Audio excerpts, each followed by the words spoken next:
Agora, poderia ao invés de texto retornar um JSON aqui também? Olha só, eu poderia ter aqui um JSON, passar um mapa aqui para esse JSON, esse mapa ia ser encodado automaticamente para JSON para mim. Então, por exemplo, eu poderia retornar um mapa de uma música, já que a gente está no Music Controller. Então, title, in the end, artist, vou pôr aqui, sei lá, Linkin Park e álbum. Não sei o álbum, me desculpem aí os amantes do Linkin Park, mas vou chutar aqui o Meteora.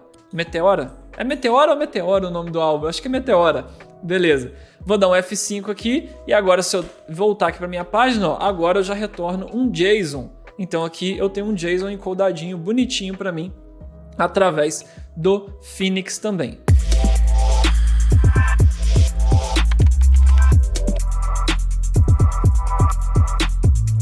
Fala Dev, bem-vindos a mais um vídeo do Code Drops do universo de Elixir aqui no canal da Rocket City. Eu sou Rafa Camarda e no vídeo de hoje nós vamos finalmente criar a nossa primeira aplicação Phoenix. Phoenix, que é esse framework web do Elixir, e com ele nós construímos as mais diversas aplicações web, desde APIs JSON até aplicações monolitas com front-end, com back-end, e hoje é o pontapé inicial para a gente começar a entender o Phoenix, começar a entender o seu principal fluxo ali, e também de quebra a gente vai ver como criar uma API em JSON de forma mais simplificada, com os primeiros passos, e aí sim, nos vídeos que vão vir decorrendo no nosso canal, a gente vai se aprofundando cada vez mais no Phoenix. Então, já adianto aqui nessa introdução para você conferir sua inscrição, confere aí, se não está inscrito, se inscreva, porque temos vídeos toda semana, vídeos de Elixir, vídeos de Node, vídeos de React, e tem muita coisa boa vindo no canal também. Então, sem mais delongas, bora pro nosso projetinho, bora pro código. Primeira coisa então, como a gente gera um projeto Phoenix? Você primeiro tem que ter o Phoenix instalado. Apesar de você ter o Elixir, não necessariamente você tem o Phoenix instalado. Então, para a gente instalar o Phoenix, a gente vai rodar esse comando aqui, ó. No momento que eu estou gravando esse vídeo, a versão do Phoenix atual é 1.5.9. Então, o comando vai ser... Opa, eu tinha ele colado aqui, não tenho ele mais, mas ó, vou até abrir ao vivo com vocês aqui, ó. Elixir Phoenix Installation. O comando é um pouquinho grande, então é mais fácil a gente ir na doc, tá? Mas o comando é esse aqui, ó. mixarchive.install hex phx_new 1.5.9. Qualquer coisa, vá na documentação do Phoenix e copie este comando, tá? Eu já tenho instalado, não preciso fazer esse passo, mas você pode rodar aí esse comando que você vai conseguir instalar o Phoenix. Uma vez com o Phoenix instalado, a gente pode dar o comando mix. Quando a gente quer criar um projeto em Elixir novo, a gente faz mix new e o nome do projeto, né? A diferença é que um projeto Phoenix vai ser mix phx de Phoenix, né? .new e o nome do nosso projeto. Nesse caso, a gente vai criar um projetinho que eu vou chamar de Muse. É um nome que veio na minha cabeça, não sei por causa da banda, Muse, eu tô pensando em música aqui. Veio esse nome de projeto, vamos criar um Muse. Aqui, a gente tem algumas opções. Por exemplo, se eu só der Enter aqui, ele vai criar para mim uma aplicação pronta para trabalhar com JSON, HTML, devolvendo também um front-end, tá? E com banco de dados através do Ecto, que a gente já viu em alguns vídeos. Se eu não quiser o Ecto, tem a opção "-no-ecto". Se eu der Enter com essa opção, não geraria com Ecto.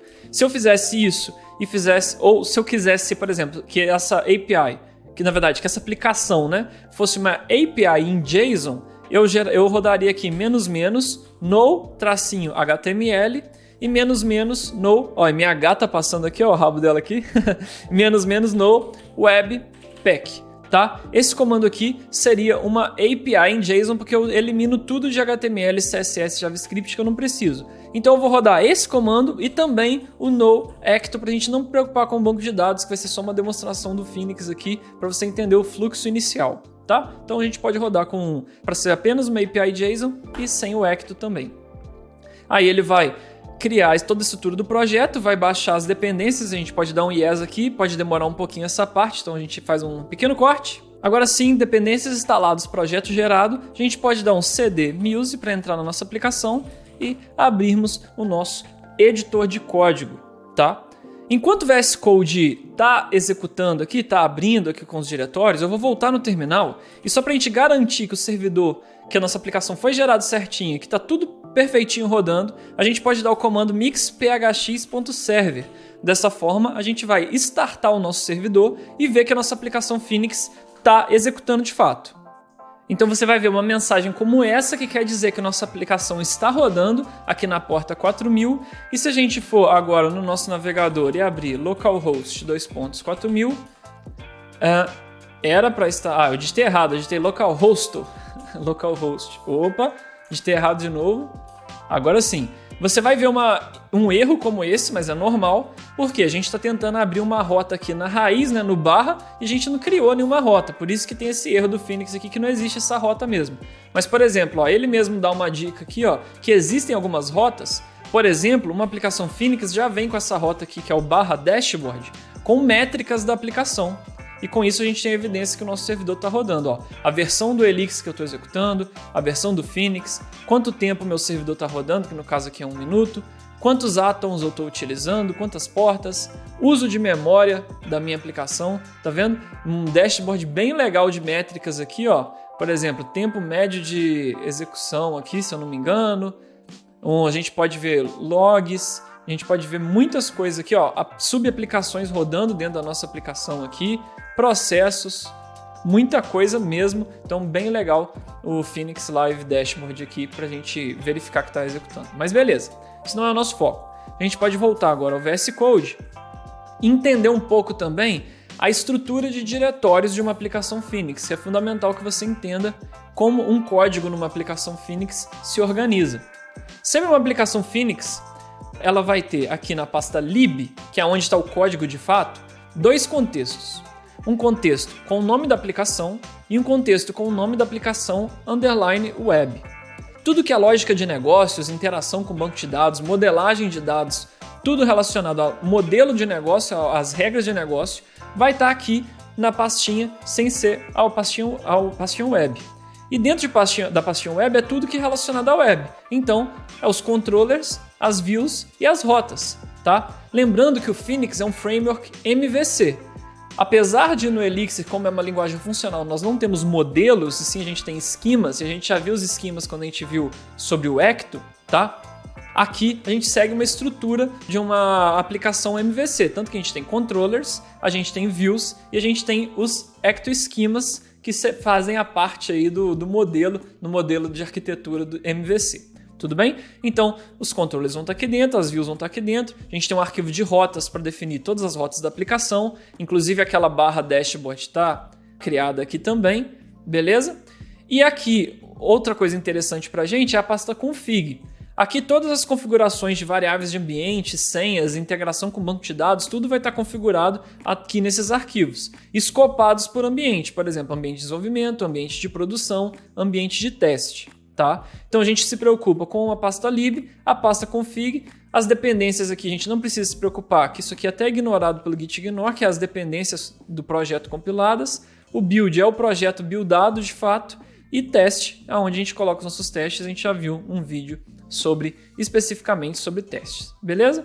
Então tá, agora a gente já conhece também a principal estrutura, na verdade, a principal formato e a estrutura de diretórios, e a gente pode começar a entender um pouquinho melhor como o Phoenix funciona na prática.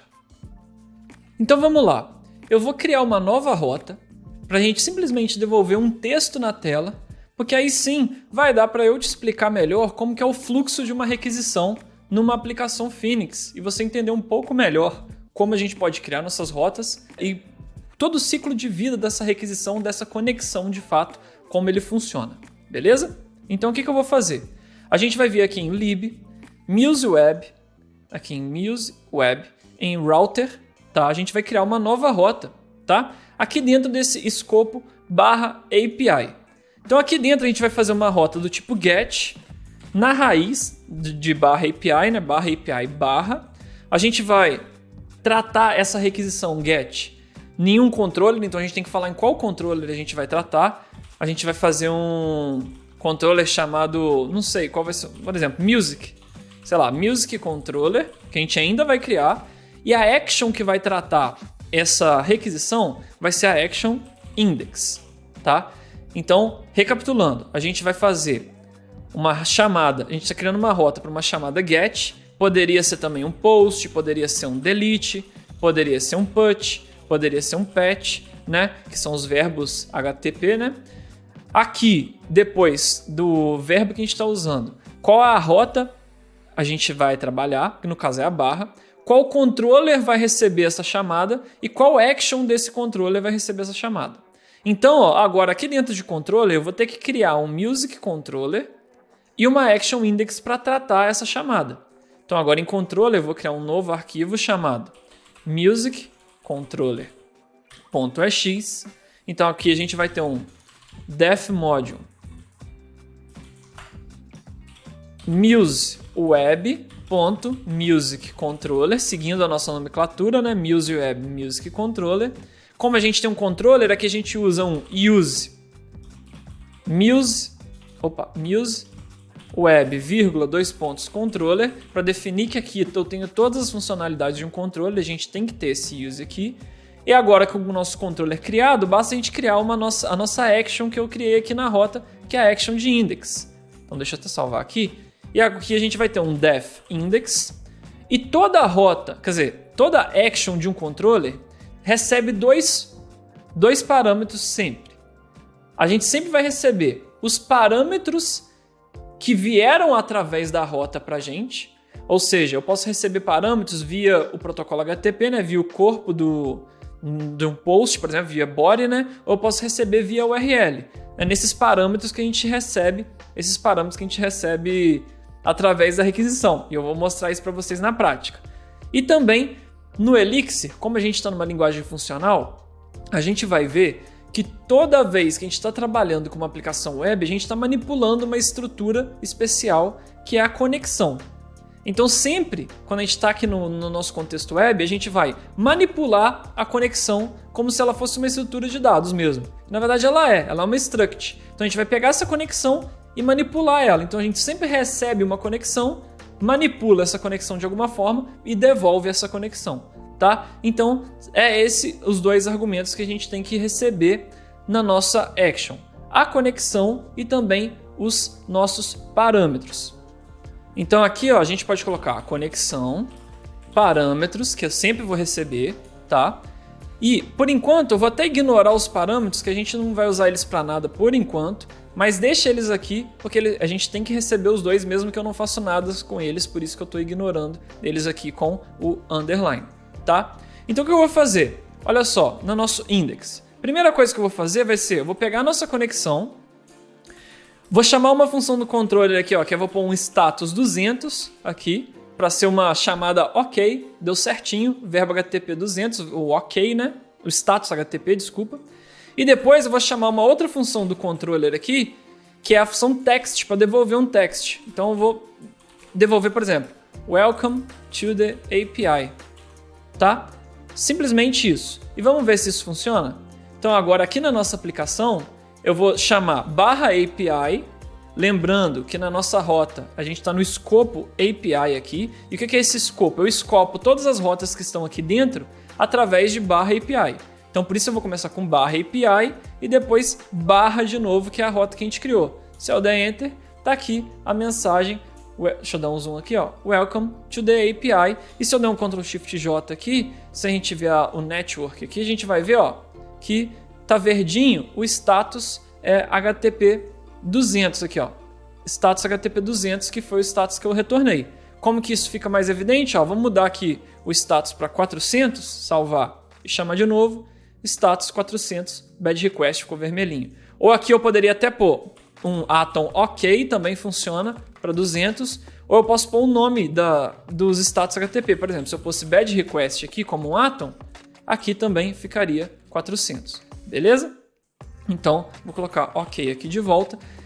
E agora já dá para a gente começar a entender um pouquinho melhor como que é o fluxo de uma requisição numa API Phoenix, tá? Vamos começar um pouco a entender então de onde essa requisição sai e até onde ela chega para a gente. Então vamos lá. Aqui, se a gente abrir o arquivo dentro de MuseWeb Endpoint, é por aqui que as coisas começam. É aqui que é designada várias configurações padrão, na verdade, para que a nossa conexão funcione. A gente vê que a gente tem vários plugs aqui, tá? Ó, head, session e por fim o router, que aqui acontecem pré-configurações ou eventos de montagem, de assemble, vamos dizer assim, de união da nossa conexão até a conexão chegar no router, tá? Então ela começa aqui pelo endpoint, as primeiras configurações e session, captura de session, leitura de session, definição de sockets, aqui tá vendo? Os nossos parsers aqui, ó, por exemplo, a decodificação de JSON e acontece aqui também. Telemetria também, tudo antes de cair na própria rota, porque pode dar algum problema, a rota pode não existir, então a gente nem está no controle ainda. Então a gente começa pelo endpoint, a conexão vai vir aqui, a requisição na verdade vai vir aqui para o router, e aqui no router é importante a gente entender, primeiro, o que é esse pipe through aqui. Percebam que dentro do escopo de API eu tenho esse pipe through API aqui na linha 9. E o que é esse pipe through API? Olha só, tá vendo que eu defini aqui na linha 4 um pipeline API?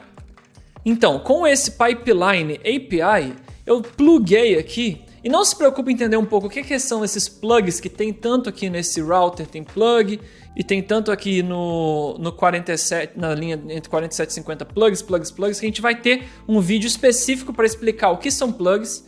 Basta por enquanto você entender que plugs são como se fossem módulos que eles podem ser unidos em pequenos blocos para manipulação de conexão. Então aqui eu estou definindo um plug para definir que todas as conexões aqui do escopo de API só aceitam JSON, tá vendo? Por isso que tem esse plug accepts JSON aqui, certo? Então com esse plug accepts JSON aqui e esse pipe through API, todas as rotas que estão aqui nesse escopo só vão aceitar JSON. Então chegou a requisição aqui, ela vai ser atendida por esse controller e finalmente chega a conexão aqui pra gente montadinha pra gente trabalhar essa conexão. E é até interessante a gente ver essa conexão. Então olha só o que eu vou fazer, eu vou pôr aqui em cima um io.inspect.com, tá? Vou pôr esse io.inspect.com, vou voltar no nosso navegador, vou dar um F5 aqui e agora vamos no nosso terminal e olha só, aqui eu tenho toda a conexão. E por aqui eu consigo te mostrar que a conexão é uma struct. E se você não sabe o que é uma struct, a gente tem um vídeo aqui no Code Drops também falando sobre o que são structs no Elixir. Ó, mas aqui está a nossa conexão com todas as informações da conexão. Por exemplo, qual que é o host, qual que é o método. Aqui a gente tem, se a gente recebeu parâmetros via carry, tá vendo? Quais são os cookies, quais são os headers. Então a própria conexão é um dado no Elixir, no Phoenix. E a gente pega esse dado e modifica esse dado, tá? Tanto que, por exemplo, ó, status aqui está como new. Mas quando eu faço esse put status na conexão, eu estou manipulando essa conexão. E quando eu faço esse texto, eu estou manipulando essa conexão também, que eu estou colocando um body lá dentro. Olha, response body aqui também está new. Mas vamos dar um inspect no final de tudo aqui. Ó, vou pôr um io.inspect e vou até pôr um label aqui, ó. Nova conexão, e vou pôr um monte de 2 pontos assim para ficar mais fácil da gente identificar ela no nosso terminal. Então vou dar um F5, vamos procurar a nossa nova conexão aqui agora. Ó, nova conexão, tá aqui, ó, tá vendo? Essa conexão daqui para baixo. Então, ó, a gente pode ver aqui embaixo agora, ó, que a gente já tem um status na conexão 200, tá vendo? Então a gente vê que isso já mudou através da... A gente já manipulou a nossa conexão. Para ser honesto, eu achava, na verdade, que quando a gente definisse o nosso text ali, ele também ia ser modificado através de conexão para ser respondido na resposta e ele ia estar aqui no Raspberry Body. Só que ele não está aqui no Raspberry Body, então foi um erro meu. Mas pelo menos o status a gente vê que ele está aqui e isso foi modificado. A gente poderia também manipular, por exemplo, os headers dessa conexão, se a gente quisesse, com... Igual a gente tem um put status aqui, a gente também tem um put request header, se eu não me engano. Se não é assim, é bem parecido, mas isso a gente sempre pode vir aqui no Elixir Phoenix Controller. E aqui em Functions, a gente vai ter todas essas funções para manipular a conexão e a gente pode vir aqui e ler, tá? Por exemplo, a gente vê aqui que tem a função text que está aqui, ó. Olha só. A função text que a gente utilizou para mandar um text response através da conexão, tá vendo? A gente tem aqui um render, a gente tem para renderizar views, que a gente pode ver isso daqui a pouquinho. Tem o redirect para fazer redirects, tem HTML para responder um HTML, flash para fazer flash message. Então, tudo que a gente precisa vai estar aqui. Na verdade, quase tudo que a gente precisa vai estar aqui no Phoenix Connection pra gente... na verdade, no Phoenix Connection não. No Phoenix Controller pra gente manipular a nossa conexão. Beleza? E eu ainda estava encabulado com aquela questão aqui do Response Body no Inspect tá nulo, mas eu fui atrás da documentação e na documentação fala pra gente, olha só, que o Response Body, por default, é uma string vazia e ele é setado para new depois que a resposta é enviada, beleza? A não ser para conexões de teste. Então por isso que a gente vê aquele new, deve ser por motivo de segurança, para isso não vazar nossas respostas, né? E então é por isso que a gente tem aquele nulo lá, mesmo eu mandando o texto como resposta. E aqui eu estou na documentação do Plug Connection, e por exemplo aqui tem o Put Response Header, que eu estava tentando dizer para vocês também na documentação de como pôr um header diferente. Então ó, eu poderia vir aqui, na verdade é Put Resp, vamos tentar aqui ó, Put Resp Header, que recebe a conexão também, recebe uma chave, então vou pôr aqui ó, Test Header, e um valor, vou pôr como sempre, banana. Então vamos dar agora na nossa API um F5. Se eu olhar aqui agora os response headers, ó, a gente tem um header novo aqui, test header banana. Então, de novo, no Phoenix a gente sempre manipula a conexão. Recebe a conexão, que é esse dado, manipula esse dado e devolve esse dado modificado para apresentar para o nosso usuário. Até aí, acho que tudo bem, beleza? Agora, poderia ao invés de texto retornar um JSON aqui também? Poderia retornar um JSON. Olha só. Eu poderia ter aqui um JSON, passar um mapa aqui para esse JSON, esse mapa ia ser encodado automaticamente para JSON para mim. Então, por exemplo, eu poderia retornar um mapa de uma música, já que a gente está no Music Controller. Então, title, sei lá, in the end, artist, vou pôr aqui, sei lá, Linkin Park, beleza. E álbum, não sei o álbum, me desculpem aí os amantes do Linkin Park, mas vou chutar aqui o Meteora. Meteora? É Meteora ou Meteora o nome do álbum? Acho que é Meteora. Beleza.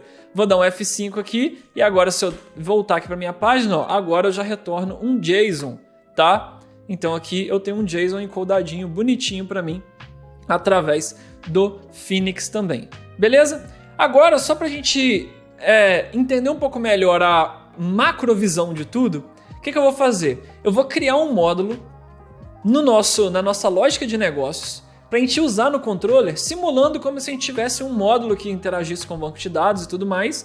E também vou criar uma view para renderizar os dados que a gente retorna desse módulo de negócio e a gente plugar as coisas junto, tá? Controller, view e uma lógica de negócios. E aí fica mais entendível todo o fluxo para a gente. Então, ó, vou deletar esses inspects agora que a gente já viu, tá? Deixa esse JSON aqui por enquanto. Na verdade, o que eu vou fazer aqui agora? Eu vou fazer assim, ó, vou pôr um response, vai ser igual music.create, tá? Vou colocar vazio aqui mesmo. Na verdade, eu vou pôr assim, ó. Não, pode ser assim mesmo, music.create, beleza. Aqui já vou até fazer um alias num módulo que a gente vai criar, que vai ser o muse.music. Beleza? Então aqui dentro de libmuse a gente vai criar um novo arquivo chamado music.ex. Então vou ter um módulo agora, defmodule muse.music. Vamos fazer uma função create aqui. E na verdade eu vou fazer um hack aqui através do pattern matching, que eu vou fazer o seguinte: se a gente receber na create ok, eu vou devolver um sucesso, tá? Então eu vou devolver um ok e uma música. Então, vou até copiar essa música aqui. Ó, beleza. Se a gente receber um ok, eu devolvo isso aqui. E se a gente devolver um error, para a gente simular um cenário de erro também, eu devolvo um error e uma mensagem, por exemplo. Error while creating music. Beleza? Beleza. Então agora o que eu vou fazer? Eu tenho um response aqui chamando aquele music.create. Primeiro eu vou passar um ok aqui pro meu music.create para eu poder utilizar essa resposta. E agora, ao invés de eu simplesmente usar JSON aqui, eu vou chamar agora a função render, que vai renderizar uma view para mim. Ela recebe também a conexão, o nome da view que eu quero renderizar. Então vou renderizar uma view chamada create.json, que a gente ainda vai criar, e vou passar para ela, aqui numa chave chamada music, a resposta, tá? Essa resposta aqui. E agora a gente vai ver como a gente pode criar uma view também para renderizar esses dados que eu estou recebendo aqui. Mas importante a gente perceber que aqui a gente tem um fluxo que é o seguinte: eu posso no create receber um OK ou posso receber um erro. Então, na verdade, antes de renderizar direto, a gente tem que se preocupar com isso também, de saber se esse fluxo deu sucesso ou não deu sucesso. Então vamos nos preocupar com esse fluxo primeiro. Então agora a gente pode até mudar um pouquinho o nosso fluxo. O que eu vou fazer? Eu vou fazer assim, ó. Vou começar com OK. Vou mandar isso aqui para music.create, tá? E depois eu vou chamar uma função que a gente vai criar chamada render response, beleza? Por que eu vou fazer isso? Agora eu vou ter um DFP aqui, ó, render response, que se eu receber um OK e uma música, aí sim eu posso fazer esse fluxo aqui. Eu posso devolver a conexão. Na verdade eu tenho que passar a conexão aqui também, porque eu preciso dela, né? Então vamos passar a conexão, na verdade, como segundo argumento aqui. E aqui no render response eu passo a conexão aqui também. Então o que eu vou fazer? Em caso de sucesso, eu vou ter a conexão, vou pôr um status OK. Deixa eu tirar esse put response header e vou renderizar o create.json bonitinho. Só que em caso de erro, então se eu receber um erro e um message aqui, eu simplesmente vou devolver um status bad request para a gente poder ter esse controller e vou chamar o JSON direto aqui para renderizar apenas a mensagem de erro. Então vou pôr assim, ó, message. Aí eu nem vou precisar de uma view, vou renderizar direto aqui para exemplificar melhor também as duas formas, tá? Deixa eu ver o que ele está reclamando com a gente aqui. Que o response não existe, porque eu chamei aqui de music, né? Então vou mudar aqui para music também. Beleza, então agora a gente não precisa mais desse cara aqui também, porque a gente está fazendo direto. E agora a gente lida com os dois cenários, cenário de sucesso e cenário de erro. E vamos começar até vendo o erro, ó. Então para simular eu vou mudar aqui para error, tá? Então eu vou passar error para music create. Music create vai devolver essa tuplinha com error e a mensagem de erro. Então não dá pattern match nesse cenário, dá pattern match nesse cenário. Eu vou devolver a conexão, o bad request e a mensagem de erro. Então vamos lá no nosso API, vou dar um F5, tá aqui, ó, 400 bad request e a mensagem de erro while creating music, tá? Se eu mudar para OK agora, a gente vai ver um erro na tela. Por quê? Porque eu não criei a view para renderizar a música, tá? Então por isso que eu tive erro, falta a gente ainda criar a view e entender como a gente pluga tudo. Então agora finalmente vamos criar a view. Sempre que eu tenho um controller com um nome, quando eu quero criar uma view, é recomendado a gente criar a view com o mesmo nome, tá? Tanto que eu nem especifico no render aqui o nome do módulo que eu vou utilizar, porque por padrão, se a gente seguir o mesmo nome, ele já sabe qual módulo a gente quer chamar. Tanto que ele na mensagem de erro aqui, ó, você pode observar que ele deu uma mensagem de erro, ó, function MuseWeb MusicView is undefined. Então a gente tem que criar um módulo MuseWeb MusicView. Poderia ser outro nome? Poderia ser outro nome, mas não é o contexto desse vídeo, tá? Então vamos criar um novo arquivo aqui dentro de views, chamado musicview.ex. E agora eu vou até copiar o nome do controller aqui, só que agora a gente vai ter o MuseWeb MusicView e não Music Controller mais. E ao invés de um use MuseWeb Controller, a gente vai ter um use MuseWeb View, beleza? É assim que a gente cria uma view. Mas, de novo, se eu der o F5 aqui, ainda não funciona. Por quê? Eu não tenho a minha view create.json. Então vamos criar ela agora. Como que eu faço isso? Eu crio uma função do tipo render com o nome da view. Então, ó, create.json, tá?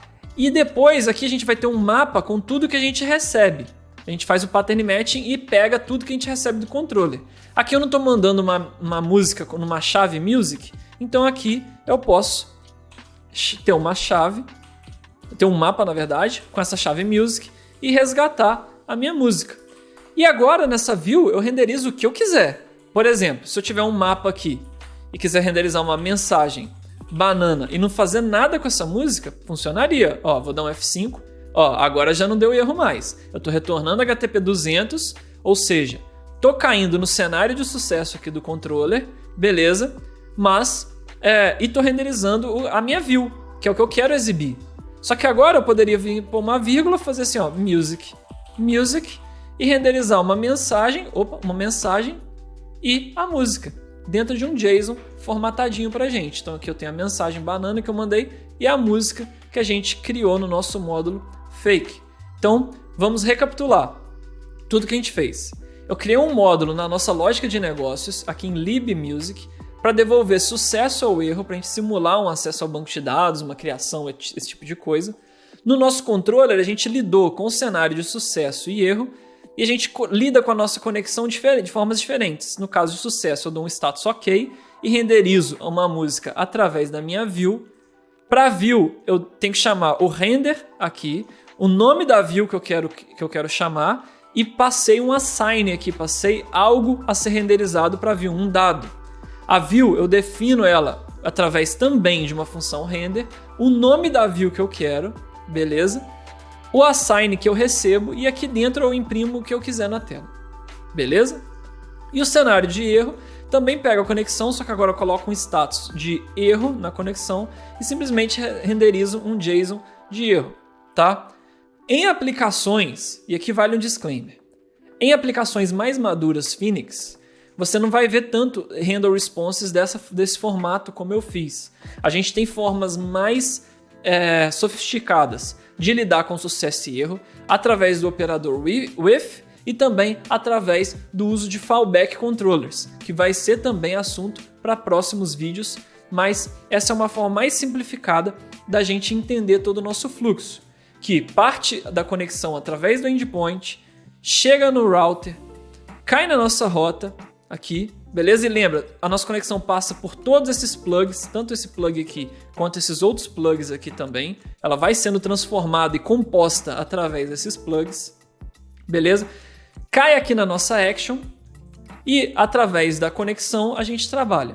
Aqui eu não fiz nada com parâmetros, porque no nosso exemplo a gente não vai usar parâmetros para nada. Mas só para te provar que ele existe e funciona, ó, vou descomentar parâmetros, vou pôr um io.inspect aqui nesses parâmetros. E agora na nossa rota aqui, eu vou passar um parâmetro, ó, vou pôr um interrogação, vou fazer um carry parents, né? Vou pôr uma interrogação aqui e vou pôr assim, ó, name igual a Rafael e age igual a 20. Sei lá, ó, não quebrou, não aconteceu nada. E se eu vim no meu terminal, olha só, o inspect que eu dei. Tá aqui o age 20 e o name Rafael, que eu passei através de carry parameters aqui, através do meu navegador. E capturei ele aqui no meu controle através da variável parent, só para te provar que ela funciona também. Então, ó, olha só para a gente finalizar, ao invés de eu usar esse OK, vamos fazer assim, ó. Eu vou fazer um pattern match nos parâmetros. E, bem importante, perceba aqui no inspect que o mapa do controller ele usa a notação de strings e seta e não atoms. Isso é muito importante porque o número de atoms no Elixir é limitado. Então, como é um dado que vem externo ao usuário, algum usuário mal intencionado poderia criar 1 milhão de parâmetros e quebrar esse limite de atoms. Por isso que aqui a gente usa essa notação com strings e setinha. Mas olha só, o que eu vou fazer agora? A gente vai imaginar que eu vou receber uma variável chamada success, tá? E aqui vamos usar essa variável success, tá? E agora o que eu faço? Se eu mandar aqui na nossa URL, ó, success igual ao OK, eu tenho o sucesso. Se eu mandar success igual error, eu tenho a mensagem de erro. Então, através dos parâmetros agora, a gente manipula a nossa API também, muito próximo de um fluxo real aí, só para te mostrar também que eu poderia ler os parâmetros e trabalhar esses parâmetros também. Tudo bem? Então, esse é o fluxo principal de uma API Phoenix, claro, de forma mais resumida, e a gente ainda vai precisar de mais vídeos para ir mais a fundo em todos esses módulos, nos plugs, nos controles, nas views, mas daqui já é um excelente começo para você ter esse conhecimento para começar você a criar suas APIs e as suas aplicações web utilizando o Elixir. Então é isso pelo vídeo de hoje, espero que vocês tenham gostado e entendido aí como é a estrutura, a cara de uma aplicação Phoenix e a partir de hoje poder criar suas próprias aplicações. Lembrando sempre que os comentários estão aí para nós ouvirmos os feedbacks de vocês, perguntas, sugestões de próximos vídeos, então muito importante que você sempre comente, sempre interaja conosco para nos ajudar a produzir um conteúdo ainda melhor para vocês, porque é para a comunidade que a gente produz todo esse conteúdo com muito carinho e temos muita gratidão a todos vocês que sempre nos acompanham aqui nos vídeos. Verifique a sua inscrição e não deixe de recomendar para os seus outros amigos e amigas devs aí também todo o nosso conteúdo da Rocket, que toda semana está saindo muita coisa. Espero te ver aqui semana que vem então para mais um Code Drops do universo de Elixir. Um abraço e tchau, tchau!